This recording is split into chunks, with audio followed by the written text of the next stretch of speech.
चलिए students, last video lecture तक हमने which are the different measures for dispersion are there वो देखा था, और उसमें हमने देखा था कि 4 मेजर्स है और हर एक के रिलेटिव मेजर्स भी है, एब्सोल्यूट एंड रिलेटिव ऐसे मेजर्स है। तो 1 बाय 1 हम हर मेजर को आज पढ़ेंगे। जैसे सबसे पहला जो मेजर जो हम पढ़ने जा रहे हैं वो है रेंज। अब रेंज क्या है? रेंज कोई नई चीज नहीं है, मुझे लगता है सभी को मालूम है कि रेंज का मतलब क्या होगा। आपको बोला जाए कि कुछ सेट ऑफ ऑब्जर्वेशन है, जैसे कि सेल से 1 वीक का, और 1 वीक का सेल आपको दिया हुआ है कि भाई ये फेस्टिवल से पहले कुछ बहुत अच्छा सेल हो रहा है और उससे पहले वीक का जो सेल है वो कितना हुआ है, तो उसका हर डे का आपके पास 7 दिन का सेल है। मंडे का इतना सेल, ट्यूसडे, वेडनेसडे, थर्सडे से हर डे का आपके पास सेल है। और आपको सिंपल सा पूछा जाए कि सबसे कम सेल जो हुआ था वो पर्टिकुलर शॉप का मान के चलो कि 10,000 रुपये का सेल हुआ था लोएस्ट, और पीक जो था वो था 3 लाख। तो इसका ये मतलब है कि 10,000 से लेके 3 लाख की रेंज में ये लास्ट 7 डेज का सेल है। कभी ज्यादा हुआ कभी कम हुआ, लेकिन ये बॉटम लाइन है कि 10,000 कम से कम 10,000 हुआ और 3 लाख से ज्यादा तो कभी हुआ ही नहीं है। तो ये रेंज में हमारा सेल हुआ है। तो रेंज को चेक करना हो तो सिर्फ और सिर्फ हम क्या देखते हैं, हाईएस्ट कौन सी वैल्यू है और लोएस्ट कौन सी वैल्यू है। तो रेंज का फॉर्मूला ये है, रेंज का मतलब है XH माइनस XL। XH मतलब हाईएस्ट वैल्यू ऑफ ऑब्जर्वेशन जो कि 3 लाख है, ये XH हो गया, और लोएस्ट तो ये XL हो गया। ये दोनों का डिफरेंस मतलब 3 लाख 10,000 से 3 लाख की रेंज में मतलब कौन सा गैप निकाले तो रेंज क्या हुई, तो आप बोलोगे 2,90,000 की रेंज है। ये रेंज का मतलब है हाईएस्ट और लोएस्ट के बीच का जो गैप है, जो डिफरेंस है, उसको हम बोलते हैं range. Range means what? Difference between highest value of observation and lowest value of observation. इससे हमें पता चल जाता है कि ये रेंज में पूरा फ्लक्चुएशन हुआ है, कभी ज्यादा कभी कम, लेकिन ये बॉटम लेवल पर ये है 10,000 और टॉप लेवल पर ये है 3 लाख। ना इससे ज्यादा गया ना इससे कम हुआ, यही रेंज में हुआ है। इससे हमें पता चल जाता है कि हाँ भाई इतना तो रेंज हमारा रहता है, बहुत कम सेल नहीं होता, या बहुत ज्यादा भी हुआ तो इससे ज्यादा तो नहीं होता। तो range means XH minus XL। और इसी को कंपेयर करना हो किसी और दुकानदार की सेल के साथ, ठीक है, तो कंपैरिजन सिर्फ इससे नहीं हो पाएगा। कंपैरिजन के लिए हमें चाहिए क्या भाई? रिलेटिव मेजर, जिसको हम बोलते हैं कोएफिशिएंट ऑफ रेंज, और कोएफिशिएंट ऑफ रेंज है XH माइनस XL। मतलब जो रेंज है वो तो है, उसको डिवाइड करो XH प्लस XL से, तो XH minus XL upon XH plus XL। हाँ, इसी को कोएफिशिएंट ऑफ रेंज बोलते हैं। हाँ, इसको मैं सर 100 से मल्टीप्लाई करूं तो कोएफिशिएंट ऑफ रेंज परसेंटेज में आएगा, ये यूनिट बेस पर है, हम इसी को बोलेंगे। अभी परसेंटेज में कन्वर्ट इसको ज्यादातर करते भी नहीं है, प्रैक्टिस ये नहीं है। प्रैक्टिस यही है कि हम स्टैंडर्ड डेविएशन को परसेंट के रिलेटिव मेजर को परसेंटेज में कन्वर्ट करने की ज्यादा प्रैक्टिस है। क्या है वो हम बाद में वैसे भी देखने वाले हैं। तो रेंज तो काफी सिंपल हो गया भाई। रेंज का मतलब क्या है? Simple sir, highest value of observation और लोएस्ट वैल्यू ऑफ ऑब्जर्वेशन के बीच का गैप, डिफरेंस निकाल दो, और कोएफिशिएंट ऑफ रेंज जो है वो हाईएस्ट वैल्यू और लोएस्ट वैल्यू का गैप, मतलब रेंज के डिवीजन में दोनों ऑब्जर्वेशन का समेशन कर दो, तो हाईएस्ट और लोएस्ट का, तो आपको कोएफिशिएंट ऑफ रेंज मिल जाएगा। बहुत ही सिंपल है, लेकिन आप ध्यान से देखो तो रेंज जो है उससे वेरिएशन पता चलता है। ऑब्जर्वेशन में फ्लक्चुएशन कौन सी रेंज में हुआ वो पता चलता है, लेकिन डेफिनेशन के हिसाब से देखो तो सेंटर वैल्यू से हर ऑब्जर्वेशन का डिस्टेंस और फिर डिस्टेंस का एवरेज, ऐसा कुछ काम हमने नहीं किया है। रेंज डिस्पर्जन की जो डेफिनेशन है उसके साथ मैच नहीं करता। डेफिनेशन के हिसाब से ये मेजर है ही नहीं, फिर भी ये फ्लक्चुएशन या वेरिएशन को मेजर तो कर रहा है, तो उसको डिस्पर्जन का मेजर माना गया है, लेकिन डेफिनेशन के साथ वो मैच नहीं हो रहा है, क्योंकि हमने यहाँ एवरेज नहीं निकाला, एवरेज से और ऑब्जर्वेशन का डिस्टेंस नहीं निकाला, डिस्टेंस का भी एवरेज नहीं निकाला, कुछ भी काम नहीं किया है। फिर भी ये डिस्पर्जन का मेजर क्यों बना हुआ है? क्योंकि वो फ्लक्चुएशन का तो मेजर कर रहा है, हाँ, लेकिन डेफिनेशन को तो मैच नहीं कर रहा है। तो हम इसको बोल सकते हैं कि range is rough measure of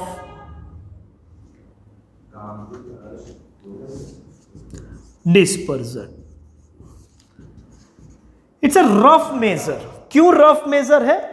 क्योंकि डेफिनेशन के साथ मैच नहीं कर रहा है, हाँ, लेकिन वो वेरिएशन फ्लक्चुएशन को मेजर कर रहा है, तो डिस्पर्जन का मेजर मान लेते हैं, लेकिन ये रफ है, प्योर नहीं है, परफेक्ट मेजर नहीं है, डेफिनेशन के साथ सेट नहीं हो रहा है।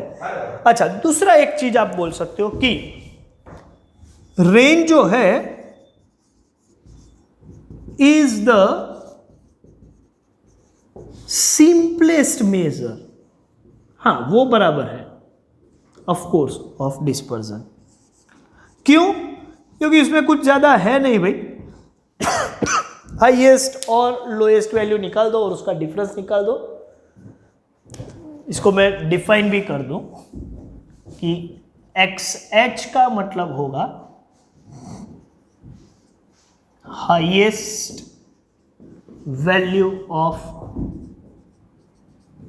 ऑब्जर्वेशन और XL का मतलब होगा लोएस्ट वैल्यू ऑफ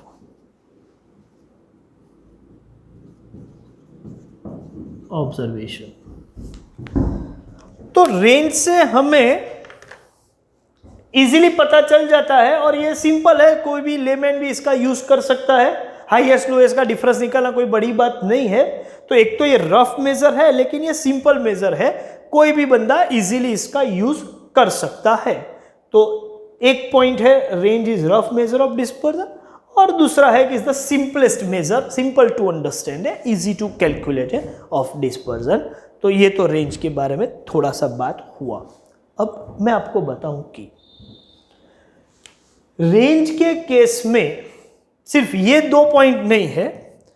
हमको लगेगा कि ये डिस्पर्जन का रफ मेजर है, लेकिन क्यों? लेकिन ये यूज होता है, प्रैक्टिकली यूज होता है, डेली लाइफ में भी यूज होता है। जैसे कि मैं आपको बताऊं कि जहां वेरिएशन स्मॉल होते हैं, बहुत ज्यादा नहीं होते हैं, उस जगह पर रेंज ज्यादा यूजफुल मेजर है। जैसे कि डे टेम्परेचर, आपको मालूम है, आप डेली न्यूज़ देखते हो और वेदर रिपोर्ट आता है, तो टेम्परेचर का जो वेदर रिपोर्ट में जो इंफॉर्मेशन देते हैं, वो हर सिटी का आज के दिन में हाईएस्ट कितना टेम्परेचर रहा, लोएस्ट कितना रहा, इतना बता देते हैं। बाकी सब चीजें बताने की जरूरत नहीं है, पता चल जाता है कि ये रेंज में हुआ है। हाईएस्ट और लोएस्ट पर ही हम ध्यान देते हैं, ध्यान से देखना, और यही आपको रिपोर्ट में भी बताया जाता है। दैट मीन्स जहां वेरिएशन काफी स्मॉल होते हैं, एक दिन में इतना ज्यादा फ्लक्चुएशन नहीं हो रहा है कि बाकी के मेजर देखने की जरूरत भी नहीं है, आप रेंज से पता चल जाएगा कि हाईएस्ट और लोएस्ट क्या है डे टेम्परेचर के।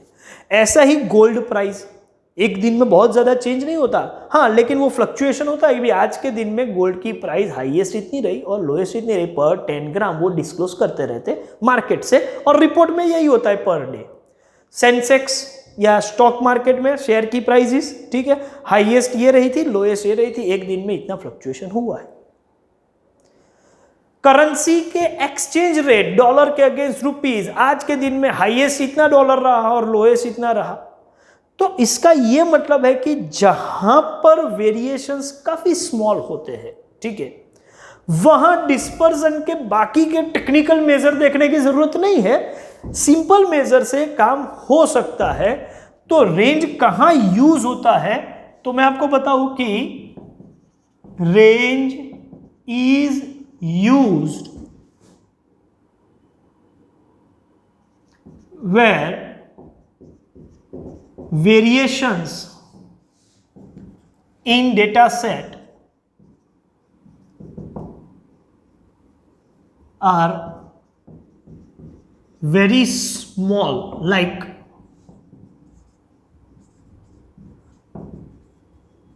day temperature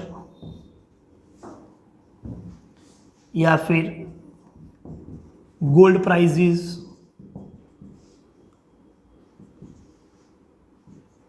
prices of shares,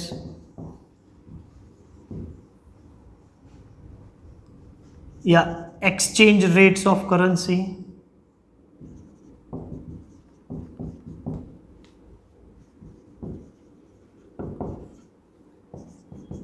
etcetera. तो ऐसी जगह पर हम रेंज का ही यूज करते हैं, वो टेक्निकल मेजर्स में जाते नहीं है, सिंपल मेजर से काम हो जाता है।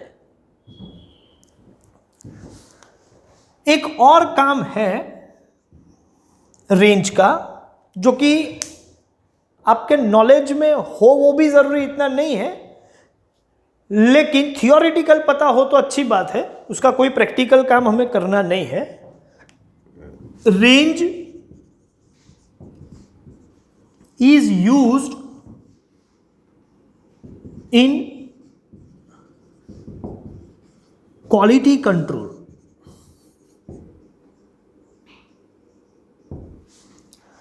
क्वालिटी कंट्रोल में कंट्रोल चार्ट्स प्रिपेयर करते हैं, जिसमें एक चार्ट होता है रेंज चार्ट, आर चार्ट जिसको बोलते हैं। रेंज के ऊपर से क्वालिटी कंट्रोल टेक्निक है चार्ट, कंट्रोल चार्ट टेक्निक, और उसमें एक चार्ट होता है रेंज का, आर चार्ट। तो वहां भी उसका यूज है, सिर्फ हमारे नॉलेज के लिए मैंने लिखा है और कुछ है नहीं। कंट्रोल चार्ट कैसे प्रिपेयर करते हैं, क्या है, वो हमको अभी पढ़ना नहीं, वो प्रोडक्शन मैनेजमेंट वाला अलग से एक सब्जेक्ट है। लेकिन क्वालिटी कंट्रोल में हम रेंज का यूज करते हैं, स्टैटिस्टिक्स के इस मेजर का क्वालिटी कंट्रोल में भी यूज होता है। अभी इतना नॉलेज हो तो चलेगा, इससे ज़्यादा देखने की ज़रूरत नहीं है। अब हाईएस्ट वैल्यू ऑफ ऑब्जर्वेशन और लोएस्ट वैल्यू ऑफ ऑब्जर्वेशन की जब बात होती है तो रॉ डेटा में तो इजीली पता चल जाएगा। डिस्क्रीट डेटा में वेरिएबल और उसका अगेंस्ट फ्रीक्वेंसी, लेकिन वेरिएबल मतलब एक्स की वैल्यू में हाईएस्ट और लोएस्ट इंडिविजुअल है वेरिएबल, तो वो भी पता चल जाएगा। जब ग्रुप डेटा होता है तो वहां पर आप क्लासेस होंगे, तो कहां किसको आप XH बोलेंगे, किसको XL, क्योंकि लोएस्ट क्लास, पूरा लोएस्ट क्लास तो रेंज एक वैल्यू तो नहीं बन सकती। क्या इसकी मिड वैल्यू को लेंगे? नहीं। क्या होता है जब ग्रुप डेटा हो तो हाईएस्ट क्लास का अपर बाउंड्री पॉइंट और लोएस्ट क्लास का लोअर बाउंड्री पॉइंट जो है उसी को XH और XL लेना चाहिए, और ये सही है। लेकिन कभी कभी कुछ रेफरेंस बुक या कुछ टेक्स्ट बुक में मिस्टेक कर देते हैं, वो बाउंड्री पॉइंट के बजाय लिमिट ले लेते हैं। एक्चुअली ये गलत प्रैक्टिस है, लेकिन कई जगह पर ऐसी मिस्टेक होती है, तो हम उसको टॉलरेट करके ही आगे बढ़ेंगे।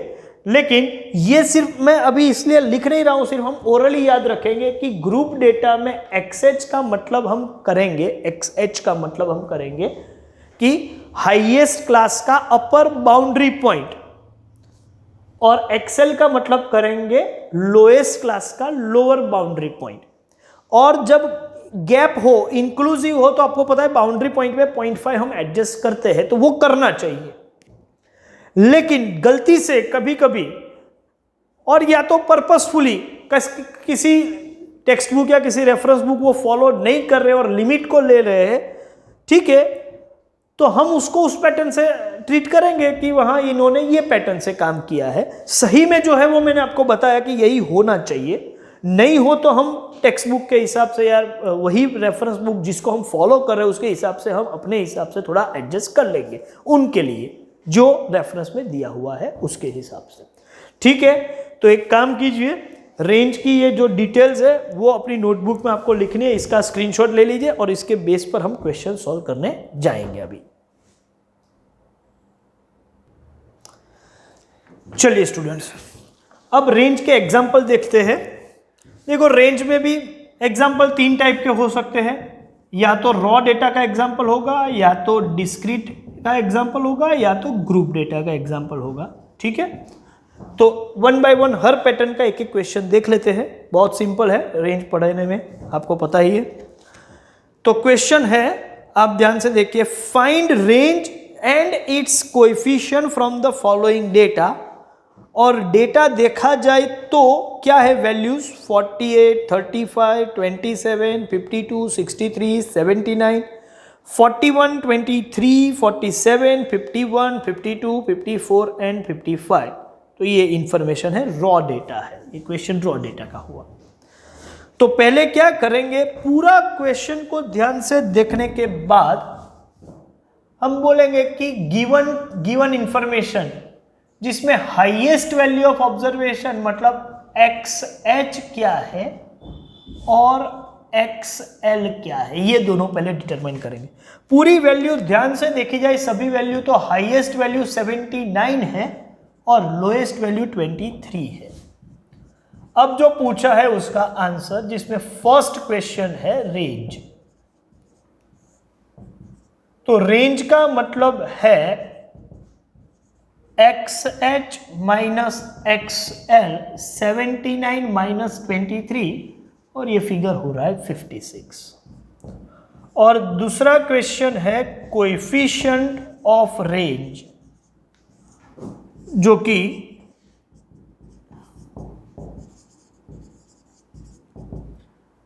फॉर्मूला है XH minus XL upon XH plus XL, 79 minus 23, 79 plus 23।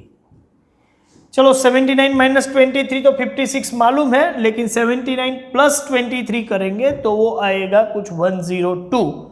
56 divide by 102 जब आप करोगे तो वो फिगर हो रहा है 0.55। तो ये आपका range and coefficient of range काफी सिंपल है। ठीक है, आप इसका स्क्रीनशॉट ले लो और हम एक और पैटर्न का क्वेश्चन देखते हैं उसके बाद में, डिस्क्रीट वाला। ठीक है, इसका स्क्रीनशॉट ले लीजिए। नेक्स्ट क्वेश्चन एक देखते हैं जो डिस्क्रीट का है। Find range and it's coefficient, size and frequency. अच्छा, तो यहां पर भी वही काम करना है हमें। साइज एंड फ्रीक्वेंसी में फ्रीक्वेंसी तो कितनी बार ऑब्जर्वेशन रिपीट होता है, लेकिन ऑब्जर्वेशन की वैल्यू जो है वो साइज है।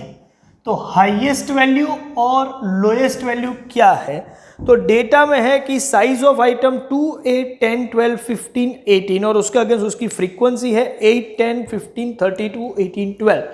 तो हाईएस्ट फ्रीक्वेंसी नहीं देखेंगे, हाईएस्ट वैल्यू देखेंगे। तो साइज में हाईएस्ट वैल्यू 18 है और लोएस्ट वैल्यू 2 है।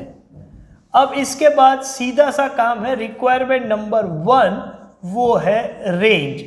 और आपको पता है कि रेंज का मतलब होता है XH माइनस XL, 18 माइनस 2 ये आएगा 16। और दूसरी रिक्वायरमेंट है कोएफिशिएंट ऑफ रेंज, और कोएफिशिएंट ऑफ रेंज जिसका फॉर्मूला है XH minus XL upon XH plus XL, that means 18 minus 2 upon 18 plus 2। 18 minus 2 16 होगा और 18 प्लस 2 20। अल्टीमेटली 16 डिवाइड बाई 20 करेंगे तो आपको आंसर मिलेगा 0.8। तो ये भी हो गया, डिस्क्रीट डेटा हो तो कैसे डील करते हैं वो भी काम हो गया। ओके, इसका भी स्क्रीनशॉट ले लो। फिर हम ग्रुप डेटा में, जिसमें थोड़ा डिस्कशन करने की जरूरत पड़ेगी, देखते हैं question. Calculate range and coefficient of range from the following data. लेकिन डेटा ध्यान से देखो, ग्रुप डेटा है। Marks 10 to 20, 20 to 30, 30 to 40, 40 to 50 and 50 to 60। Number of students, काम तो वही है। XH का मतलब है हाईएस्ट वैल्यू ऑफ ऑब्जर्वेशन, लेकिन यहाँ हाईएस्ट वैल्यू इंडिविजुअल ऑब्जर्वेशन नहीं है, पूरा क्लास है। तो हाईएस्ट क्लास कौन सा है? हाईएस्ट क्लास है हमारा 50 to 60। तो 10 to 20, 20 to 30, 30 to 40, 40 to 50 and 50 to 60 में हाईएस्ट क्लास 50 to 60 का अपर जो पॉइंट है वो 60 है, अपर बाउंड्री पॉइंट वो 60 है या अपर लिमिट 60 है, तो XH हो जाएगा 60। और यहाँ लोएस्ट क्लास जो है 10 to 20, उसका लोअर लिमिट जो है या लोअर बाउंड्री पॉइंट जो है वो 10 है। तो ये XH होगा और ये XL होगा, बस ये हमको पता होना चाहिए। अब ये इसके बाद का काम तो बहुत ही सिंपल है, फिर भी मैं सॉल्व कर दूं। 60 माइनस 10 ये आएगा 50, और यहाँ 60 माइनस 10 और 60 प्लस 10, तो ये 50 डिवाइड बाई 70 करेंगे तो ये फिगर होने वाला है 0.71। तो ये भी काफ़ी सिंपल सा टास्क है, लेकिन ये पैटर्न में ग्रुप में एक पॉइंट है, एक कॉम्प्लिकेटेड पॉइंट है कि यहाँ क्लास जो है वो एक्सक्लूसिव है, गैप नहीं है। शायद इंक्लूसिव होता तो क्या होता, तो उसका भी एक क्वेश्चन देख लेते हैं, ठीक है? कुछ फर्क पड़ रहा है या नहीं पड़ रहा है वो देखने के लिए एक काम कीजिए, इसका तो अभी स्क्रीनशॉट ले लीजिए, आगे मैं बढ़ रहा हूं। एक और क्वेश्चन देखते हैं। क्वेश्चन है find range and the coefficient of range of the marks from the following frequency distribution of marks scored by 50 students of a school in a certain examination, और marks है 50 to 59, 60 to 69, 70 to and so on up to 90 to 99। देखो pattern थोड़ा change हुआ है question का। मैं class यहां पर लिखूं कौन से है, तो इस तरीके के हैं 50 to 50, फ्रीक्वेंसी से मेरा कोई लेना देना नहीं, मैं ऑब्जर्वेशन को ही देखने वाला हूं। 60 to 69, 70 to 79, 80 to 89 and 90 to 99। देखो यहां दो क्लास के बीच गैप है जो कि यहां नहीं था, मतलब ये एक्सक्लूसिव था, ये इंक्लूसिव पैटर्न है। अब हाईएस्ट क्लास का अपर बाउंड्री पॉइंट लेना हो तो 99 नहीं है, 99 का कन्वर्ट होके ये हो जाएगा 99.5। ध्यान से देखिएगा प्लीज। और लोएस्ट क्लास का लोअर बाउंड्री पॉइंट जो है वो 50 है, लेकिन वो कन्वर्ट होके हो जाएगा 49.5। अब क्वेश्चन ये है कि मुझे XH 99 लेना है या 99.5 लेना है, मेरे लिए ये क्वेश्चन है, सबके लिए है। सेम वे XL 50 ले या 49.5 ले, किसको ले? अब यहां एक पॉइंट डिस्कशन का ये बनेगा कि यदि आप लोग 11th स्टैंडर्ड टेक्स्ट बुक को फॉलो करें, मतलब गुजरात बोर्ड की जो टेक्स्ट बुक है उसको स्ट्रिक्टली फॉलो करें, तो समझो कि 11th स्टैंडर्ड में स्टूडेंट यही करते हैं कि ये 99 और ये 50 ये लेके काम करेंगे। लेकिन एक्चुअली सही में देखा जाए तो इसके अलावा, मतलब ये एग्जाम के अलावा 11th स्टैंडर्ड के अलावा आप कोई भी एग्जाम अपीयर करोगे तो वहां ऐसा नहीं है, वहां हाईएस्ट क्लास का अपर लिमिट नहीं, अपर बाउंड्री पॉइंट लिया जाता है। सर यहां पर क्यों नहीं है? क्योंकि वहां पर गैप ही नहीं था, तो वो तो सीधा लिमिट और बाउंड्री सेम थी, और 49.5 और 99.5 लिया जाता है। तो एक्चुअली ये सही है इसी को लेना चाहिए, लेकिन हमारी टेक्स्ट बुक जो गुजरात बोर्ड की है वो इस पैटर्न से फॉलो करती है। तो आप जो एग्जाम अपीयर कर रहे हो उस हिसाब से आपको देखना है कि सपोज मैं टेक्स्ट बुक को फॉलो करूं, गुजरात बोर्ड की टेक्स्ट बुक को फॉलो करूं, तो काम ये होगा कि मैं XH लूंगा 99 और XL लूंगा 50। और कोई एग्जाम आप दे रहे हो इसको छोड़ के, ठीक है, तो रूल ये है कि आपको बाउंड्री पॉइंट से काम करना पड़ेगा और ज्यादातर बाउंड्री पॉइंट ही सही लगता है और इसी का एक्सेप्टेंस ज्यादा है। फिर भी जो टेक्स्ट बुक ने फॉलो किया है वो हम फॉलो करेंगे गुजरात बोर्ड की एग्जाम के लिए। बाकी की किसी भी एग्जाम के लिए स्टूडेंट आप सभी स्मार्ट हो, आप कौन सी एग्जाम अपीयर कर रहे हो आपको तो पता ही है, तो उस हिसाब से आपको जाना है। तो वैल्यू देखी जाए तो अभी हम कौन सी लेंगे, 99 और 50। तो यहां होगा 99 माइनस 50 और 99 माइनस 50 करेंगे तो ये फिगर आने वाला है 49। सेम वे यहां पर होगा 99 माइनस 50 और यहां पर होगा 99 प्लस 50 और इसका मतलब होगा 49 डिवाइड बाय 149 और ये आप सॉल्व करोगे तो ऑलमोस्ट 0.33 के करीब आएगा। तो ठीक है, जो थोड़ा बहुत डिस्कशन की ज़रूरत थी वो हमने कर लिया है। आप अपने हिसाब से, अपने स्कूल के हिसाब से, अपने टीचर को पूछ के और आप जो एग्ज़ाम अपीयर कर रहे हो उस हिसाब से जो आपको सही लगे और जो आपके टीचर्स या आपके मेंटर्स जो आपको बोले उस हिसाब से आपको जाना चाहिए। टेक्स्ट बुक क्या कह रहा है ये मैंने आपको बता दिया, रियलिटी क्या है वो भी मैंने आपको बता दी। ठीक है, एक काम कीजिए, इसका आप स्क्रीनशॉट ले लीजिए, ठीक है, और इसके बेस पर जो भी होमवर्क के क्वेश्चंस है वो आपको स्क्रीन पर दिखाई देंगे।